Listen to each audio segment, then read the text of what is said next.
ఆ శిష్టరక్షణ యందు భగవంతుడు చూపించేటటువంటి ప్రజ్ఞ అసలు ఊహకు అందదు.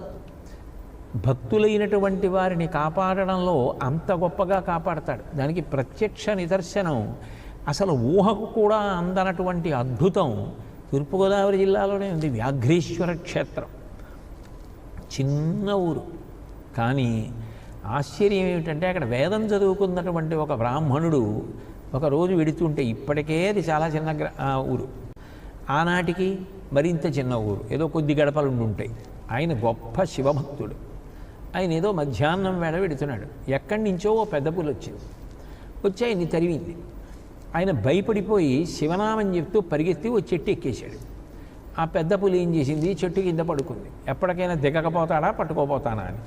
అది మధ్య మధ్యలో పైకి చూస్తాను. ఈయన ఏం చేశాడు, ఒళ్ళంతా ఉడికిపోతుంది కదా, ఆ భయం పోవాలి అని చెప్పి చుట్టూ చెట్టు కదా, కొమ్మలు ఆకులు, ఆయన కళ్ళు మూసుకొని ఒక్కొక్క ఆకు గిల్లడం, శివాయ నమః శివాయ నమః ఆర్తత్రాణపరాయణాయ నమః భక్తరక్షకాయ నమః అనుకుంటూ ఆ ఆకులతో అంటే పత్రాలతో శివపూజ చేస్తున్నాను అనుకుంటూ పైనుంచి కళ్ళు మూసుకుని ఆకులు వేసాడు. శివుడి మీద మనసు పెట్టి ప్రశాంతత పొందాడు. ఏదో చాలాసేపు వేసాడు అలాగే. ఇంకా పులెరుపు వినపడలేదు. ఈ పులెరుపు వినపట్టలేదని కిందకి చూశాడు. చూసేటప్పటికీ ఆకుల చేత కప్పబడిపోయి ఒక కుప్ప ఉంది. బహుశా నేను వేసిన ఆకులన్నీ పులి మీద పడిపోయాయి, ఆ పులి ఆకుల్లో ఉండిపోయింది అనుకున్నాడు. కానీ అనుమానం వచ్చింది, ఎంత ఆకులలో పులి ఉంటే మాత్రం అంత కదలకుండా ఉంటాయా ఆకులు?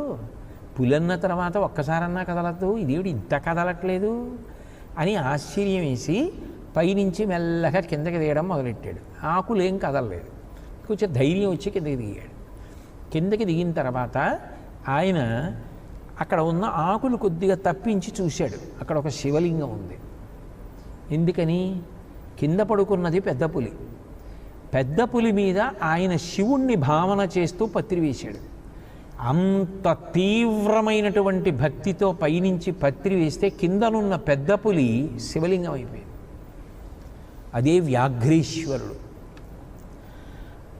అది గొప్ప క్షేత్రం. వ్యాఘ్రేశ్వరుడు అని పేరు పెట్టుకున్న వాళ్ళు ఎందరో ఉన్నారు. లబ్ధప్రతిష్ఠుడైన ఒక వైద్యుడు కూడా ఉండేవారు. కాబట్టి ఈశ్వరుడు యొక్క ఆ రక్షణ శక్తి ఊహకు అందేది కాదు. భక్తి ఎక్కడుంటుందో అక్కడ ఆయన అంత వశవర్తి అయి ఉంటాడు.